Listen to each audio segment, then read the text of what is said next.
Kadangi iš esmės tas trąšas šiek tiek pabrangusios, tai nusprendėm, kad reikėtų nutaikyti kintamą normą.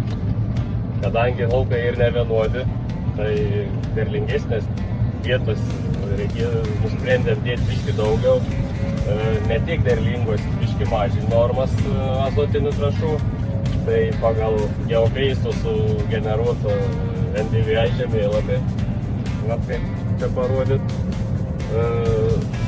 šiek tiek pasikoregavus dar, paėmėm, susigeneravom žemėlapį, įsikėlėm į flešą ir važiuojam su kintama norma dabar.